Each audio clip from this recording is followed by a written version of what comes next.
Ano ang gagawin mo kung ang taong minahal mo ng buong puso at pinagkakatiwalaan mo ng iyong buhay ay siya palang maglalagay sa iyo sa loob ng kabaong ng buhay? Sa mundong puno ng pagtataksil, kasakiman at mapanlinlang ng ngiti, hanggang saan ang kaya mong itakbo para lang makahinga at makaligtas? Isang marangyang buhay na naglaho sa isang iglap. Isang mister na animoy nagdadalamhati sa harap ng media at isang misis na naglaho na parang bula. Pero paano kung sa gitna ng kadiliman at kawalan ng pag-asa, ang kamay na hahawak sa iyo para ikaw ay iligtas ay nagmula sa taong pinakanakagagalit at pinakakinamumuhian mo? Makakatakas ka pa ba sa patibong ng tadhana? O ang gabi ng kanyang tagumpay ang magiging gabi ng kanyang sariling kabayaran? Ayan, bago natin buksan ang pintuan ng totoong kaganapan at marinig ang kahindik-hindik na kwentong ito, siguraduhin nakasubscribe ka na sa ating channel. Pinutin ang like button. I-share mo na rin ito sa iyong mga kaibigan para sabay-sabay tayong kilabutan. Mag-comment ka din sa ibaba.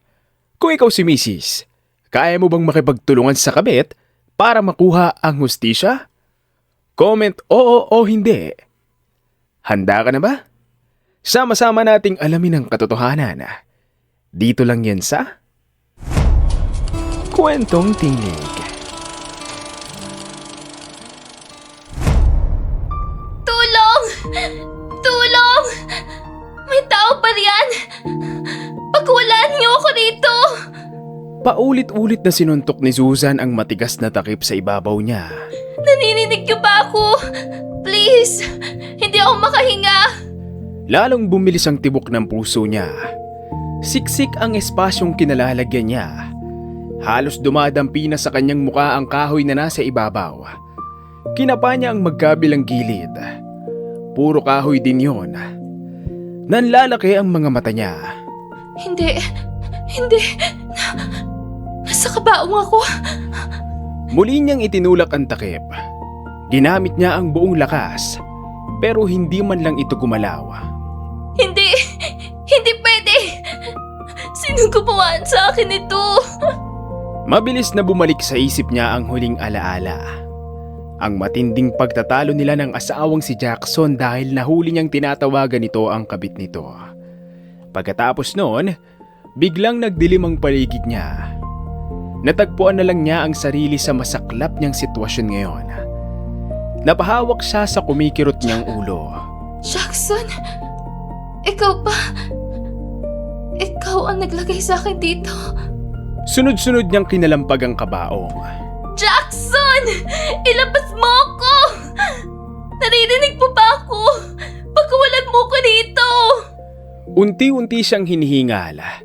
Parang kumakaunti ang hangin sa loob ng nalalanghap niya. Pinilit niyang huminga ng malalim. Pero lalo lang siyang nahirapan. Hindi. Ayaw ko pang mamatay. Diyos ko, tulungan niyo po ako. Tumulo ang luha sa mga mata niya. Nanghihina na ang kanyang mga kamay. Maya-maya, may narinig siyang mga yabag. Mabilis siyang napadilat. May tao ba riyan? Please, nandito ako. Tulungan mo ako. Nakarinig siya ng kalansing. Unti-unting bumukas ang takip ng kabaong. Nakaaninag siya ng liwanag. Pero mabilis na humigit ang panga niya. Ira? Ikaw? Nakatayo sa harapan niya ang babaeng kinamumuhian niya. Ang kabit ng kanyang mister. Agad siyang napabangon. Anong ginagawa mo nito? Kasabot ka ni Jackson, no? Kayo ang may pakana nito. Gusto niyo akong patayin. Hindi, Susan. Hindi kita sasaktan. Nandito ako para tulungan ka. Mahinahong tugon ni Ira. Tigilan mo ko! Bakit ako magtitiwala sa'yo? Kabit ka ng mister ko! Alam kong wala kang dahilan para maniwala sa akin. Pero mamaya na ako magpapaliwanag.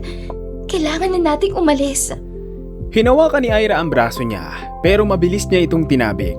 Bitawan mo ko! Hindi ako sasama sa'yo! Susan, makinig ka. Kanina, narinig ko may kausap sa cellphone si Jackson. May pinapapunta siyang mga tao rito. Pagdating nila, ibabaon daw nila sa lupa ang kabaong. Parang nanigas ang buong katawan ni Susan. Napatingin siya sa kabaong na kinalalagyan niya. Ako? Ililibing ako ng buhay ni Jackson? Oo. Pagkatapos ng tumawag, umalis siya gamit ang kotse niya. Pero sigurado akong babalik siya kasama ang mga tauhan niya. Hindi! Hindi ako papayag na mapatay ni Jackson! Kaya nga kailangan na natin makaalis bago pa sila dumating. Tahimik na napatitig si Susan kay Ira. Hindi pa rin nawawala ang pagdududa sa kanyang mga mata. Pero mas matindi ang takot na muling maabutan ni Jackson. Dahan-dahang iniabot ni Ira ang kamay nito sa kanya. Halika na. Kung gusto mong mabuhay, sumama ka sa akin. Nag-alinlangan si Susan. Ngunit makalipas ang ilang segundo, mahigpit niyang hinawakan ang kamay ni Ira.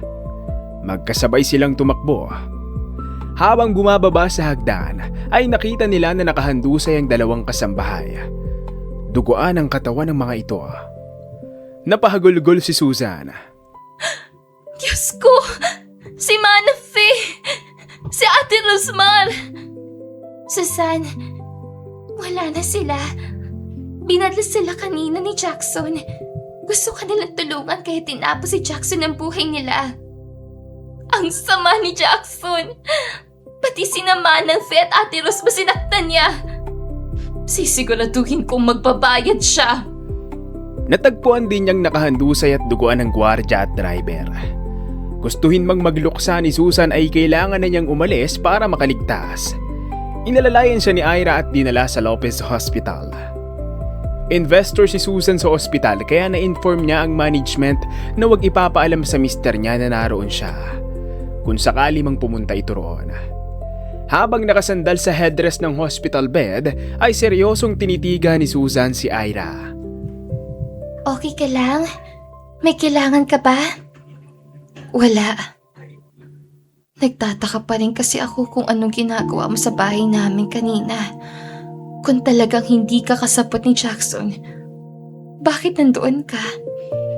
Ilang araw ko nang alam na gusto kang patayin ni Jackson para makuha niya ang mga ari-arian mo. Hindi ko alam kung paano sasabihin sa'yo dahil komplikado ang sitwasyon natin. Pero hindi kakayanin ng konsensya ko kapag napahamak ka. Kaya naglakas daw akong pumunta kanina para kausapin ka. Nagulat na lang ako noong narinig kong nagkakagulo sa loob ng bahay. Sakto, bukas ang gate kaya pumasok ako. Tapos nakita ko ang lahat ng ginawa ni Jackson. Napahigpit ang hawak ni Ira sa tasa ng kape. Hindi ko akalain na ganoon siya kasama. Nagsisisi ako na nakipagrelasyon ako sa kanya. Napalunok si Susan. Pinipilit niyang maging kalmado. Talaga? Nagsisisi ka na? Oo, maniwala ka. Noong una, hindi ko alam na may asawa si Jackson. Noong nililigawan pa lang niya ako, sinabi niya sa akin na single siya. Ang tangak-tanga ko naman dahil naniwala ako.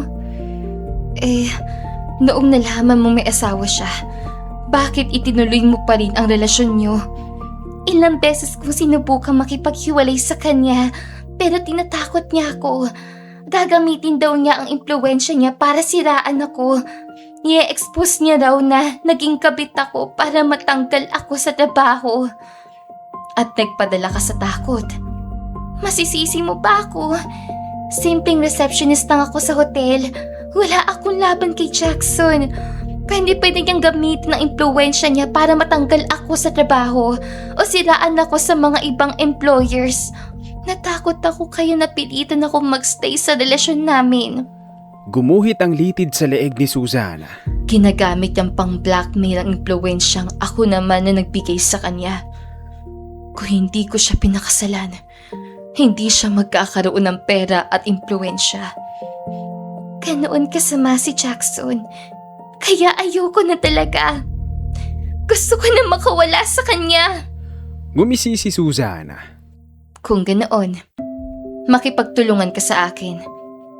Tayo? Magtutulungan? Paano? Tutulungan kitang magkalaya kay Jackson. At tutulungan mo akong makuha ang hustisya.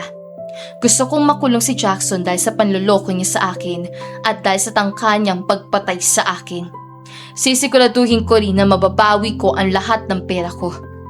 Pinaghirapan iyon ng mga magulang ko noong nabubuhay pa sila. Hindi ko hahayaan na mapunta lang yun kay Jackson. Sige, anong plano mo? Ngumiti si Susan habang binubuo ang plano sa kanyang isipan. Kinabukasan, maayos na ang lagay ni Susan, kaya pinayagan na siyang ma-discharge ng mga doktor. Isinama niya si Ira sa rest house sa Tarlac. Bagong bili ko ang property na ito. Hindi ito alam ni Jackson kaya safe tayo rito. Dito muna tayo habang nagpaplano tayo. Pero, bakit hindi mo na lang siya sampahan ng kaso para matapos sa ito? Pwede akong tumayong witness. Hindi ganoon kadali yun.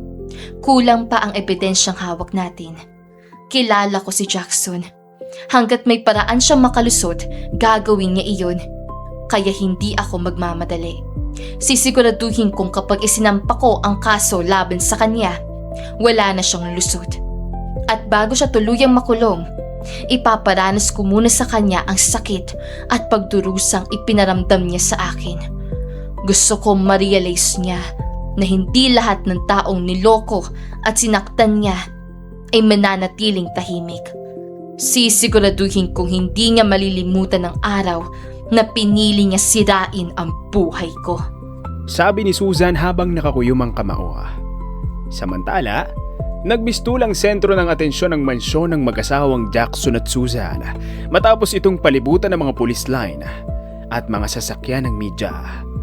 Sunod-sunod ang pagkuha ng litrato ng mga mamamahayag habang inilalabas ng soko ang mga ebidensya mula sa loob ng bahay. Sa harap ng gate, nakatayo si Jackson. Gusot ang suot nitong puting polo. Nanginginig ang mga kamay. Namumula ang mga mata na kunwari hindi mapigilan sa pag-iyak. Sa tabi niya ay ang personal assistant niyang si Ralph na paminsan-minsang inaabutan siya ng tissue at bottled water. Lumapit ang mga reporter.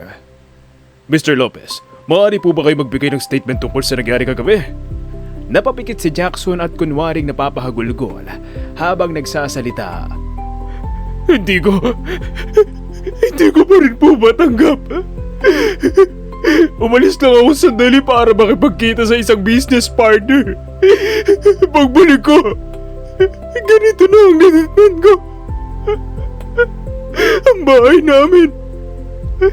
Maraming nawawala. Mga alahas ni Susan, cash, pati mahalagang dokumento. Nagkatingin na ng mga reporter. Totoo po bang may mga namatay? Napahawak si Jackson sa dibdib na tila nahihirapang huminga.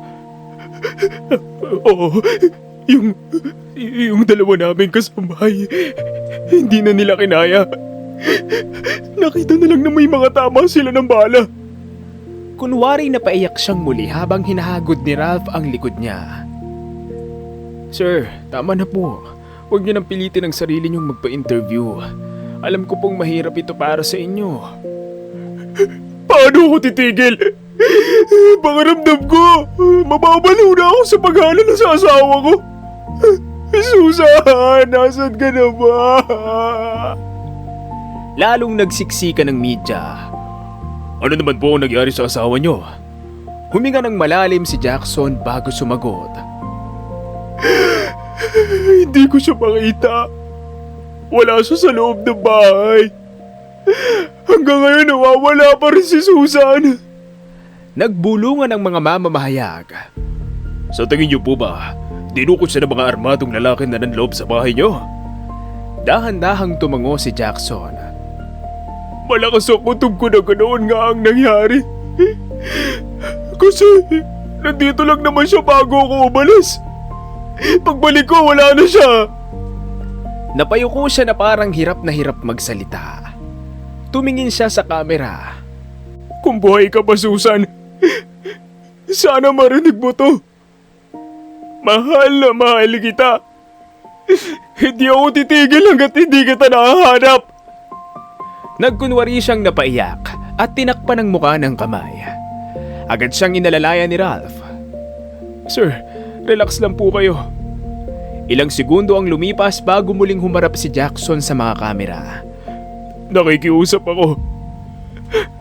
Kung sino man ang may kagagawa nito, please, pakawalan niyo na ang asawa ko. Mahinala po ba kayo kung sino? Nagkunwari siyang nag-iisip.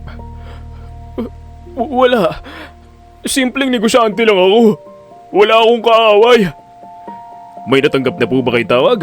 Kung sakaling kinidnap nga ang misis niyo, paano po kung manghingi sila ng ransom money? Kung pera lang naman ang habol nila, hindi kunin na nila ang lahat ng meron ako. Huwag lang nilang saktan ang asawa ko. Sa likod ng maamong mukha ni Jackson ay pilit niyang itinatago ang mapanlinlang ng ngiti. Pagkatapos ng interview ay pumasok sa kotse sina Jackson at Ralph. Sir, mukhang effective ang acting niyo kanina. Lahat ng reporter naaawa sa inyo. Bahagyang umangat ang sulok ng labi ni Jackson. Hayaan mo silang maawa. Habang naniniwala sila sa kwento ko, hindi nila ako paghihinalaan. Hindi ako magiging sentro ng investigasyon. Ayos yung naisip niyo, Sir. Ang galing niyo talaga. Pero hindi tayo pwedeng makampante. Kailangan mong hanapin si Susan. Dispatchahin mo na siya bago pa siya makapagsumbong sa mga pulis. Yes, sir. Sisiguraduhin kong hindi siya makakapagsumbong. Puntahan mo rin si Ira sa bahay niya. Hindi kasi siya sumasagot sa mga tawag ko. Akong bahala, sir. Muling isinuot ni Jackson ang maskara ng isang naghihinagbis na asawa at bumaba siya ng kotse. Muli siyang humarap sa mga kamera at nagkunwaring umiiyak. Lumipas ang mga linggo.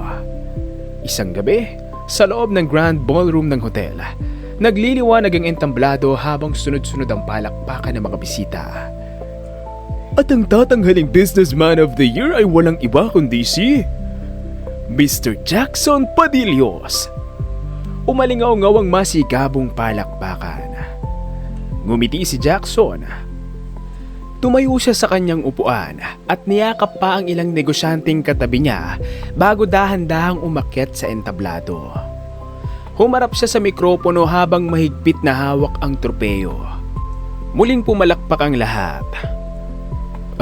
Magandang gabi po sa inyong lahat. Napakalaking karangalan para sa akin ang matanggap ang award na ito.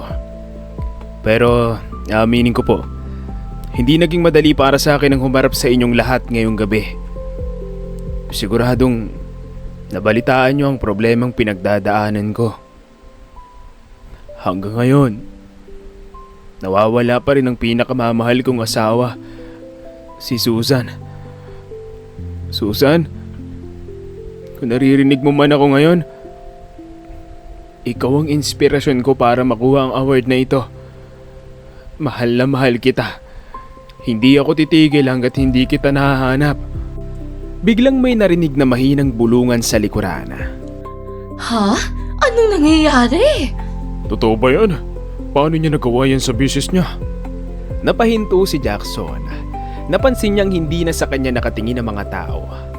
Lahat ng mata ay nakatutok sa napakalaking LED screen sa likod niya. Dahan-dahan siyang lumingon. Nanlaki ang mga mata niya. Sa malaking monitor, isang video ang malinaw na nagpe-play. Makikita roon si Jackson. Bitbit niya ang isang flower vase. Malakas niya itong ipinukpok sa ulo ni Susan. Bumagsak ang babae sa sahig. Makikita pang kinakaladkad ni Jackson ang walang malay na katawan ni Susan. Pagkatapos, pinuksan niya ang isang kabaong nagawa sa plywood. Maingat niyang ipinasok ang katawan ng babae sa loob. Isinara niya ang takip at ipinako yun. Sinaktan niya ang misis niya! Baka inilibing niya ng buhay. Ay Diyos ko, kawawa naman si Susan. Lalong lumakas ang sigawan. Napatras si Jackson. Natataranta siya habang pinagmamasdan ang reaksyon ng lahat. Hindi!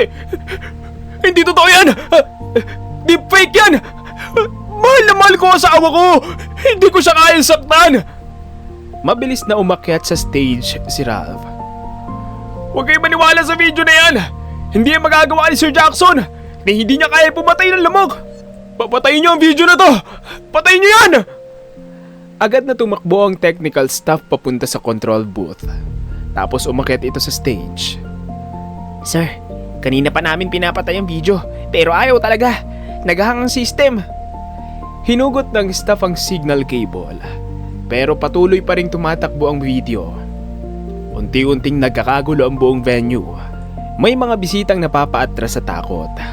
Ang iba naman ay inilalabas ang kani-kanilang cellphone para i-record ang nangyayari. Pinagpawisan ng malamig si Jackson. Mariing niyang kinuyom ang tropeyong hawak niya. Sino? Sino may gawa nito? Kami. Isa-isang napalingon ang lahat sa pintuan. Dahan-dahang naglakad papasok si Susan. Nakasuot siya ng pulang gown. Nakataas ang noo at matatag ang bawat hakbang niya. Nasa tabi niya si Ira. Pareho silang nakatingin kay Jackson. Susan, paano? Ngumisi ng sarkastiko si Susan. Surprise! My loving husband? Na-disappoint ka bang buhay pa ako? Nagpapalit-palit ang tingin ni Jackson sa dalawang babae. Susan? Ira? Kayo? Bakit magkasama kayo? Dahil matagal na kaming nagtutulungan. Hindi maaari! Galit na galit kayo sa isa't isa! Bahagyang ngumiti si Susan. Noon yun. Pero na malaman naming pareho kaming biktima mo, wala nang dahilan para mag-away kami. Pinag-away mo kami para mas madali mo kaming kontrolin. Noong una, naniwala ako sa lahat ng pangako mo. Pero noong nalaman ko nagsinungaling ka sa akin, ay nawalan na ako ng tiwala sa iyo. At noong araw na sinubukan mong patayin si Susan, doon ko nakita kung gaano ka kasama. Giit ni Ira. Biglang nanlaki ang mga mata ni Jackson. Ibig sabihin, nandoon ka nung gabing yun? Oo. At ako ang kumuha ng video. Nakapagtago ako sa may hallway at nailabas ko ang cellphone ko. Dahil sobrang abala ka sa pagtatago ng krimen, hindi mo alam na may nagre-record na pala. Akala mo habang buhay kang makakatakas sa mga kasalanan mo? Pwes, nagkamali ka. Nagngit-ngit sa galit si Jackson. Nanginginig ang daliri niyang itinuro sina Susan at Ira. Kayong dalawa, magbabayad kayo! Biglang bumaba si Jackson ng entablado na tila susugurin ng dalawang babae. Pulis kami! Huwag kang kikilos sa masama! Sabay-sabay na bumukas ang malalaking pinto ng ballroom. Pumasok ang mga armadong pulis. Kasunod ang ilang investigador. Mabilis nilang hinawakan ang mga braso ni Jackson at Ralph. Bitawan niyo ako! Wala akong kasalanan! Giit ni Jackson habang nagpupumiglas. Lumapit ang hepe ng operasyon habang inilalabas ang warrant. Jackson Padillos, inaaresto ka namin dahil sa 2 counts of murder, attempted murder, illegal possession of firearm, estafa, at obstruction of justice. May karapatan kang manahimik. Ano man ang sabihin mo ay maaaring gamitin laban sa iyo sa korte. May karapatan kang kumuha ng abogado. Kung wala kang pambayad, bibigyan ka namin. Nanlaki ang mga mata ni Jackson. Hindi! Wala kayong ebidensya! Meron. Napatunayan ng Soko at Forensic na walang sapilitang pagpasok sa bahay nyo. Ikaw mismo ang nagpaputok ng baril. Ikaw ang bumaril sa dalawa niyong kasambahay, sa gwardiya at sa driver. Bukod pa roon, nagsampa na ng reklamo sina Mrs. Susan Padillos at Miss Ira ng kasong VAWC laban sa iyo. At habang iniimbestigahan ang kaso, may 8 pang kababaihan ang lumantad. Nag-file din sila ng VAWC case laban sa iyo. Halos pare-pareho ang statement nila. Nagpapakilala kang binata para makapanloko ng mga babae. Kapag nalalaman nilang may asawa ka na, tinatakot mo sila para hindi ka iwan at para hindi sila magsumbong sa mga pulis. At ikaw naman, Mr. Ralph Veluz, kasama ka rin sa warrant dahil sa kasong accomplice to murder at tempering of evidence. Pero sinunod ko lang ang utos ng boss ko! Naaaligagang tugon ni Ralph. Hindi dahilan yon. Sa mata ng batas, may kasalanan ka pa rin.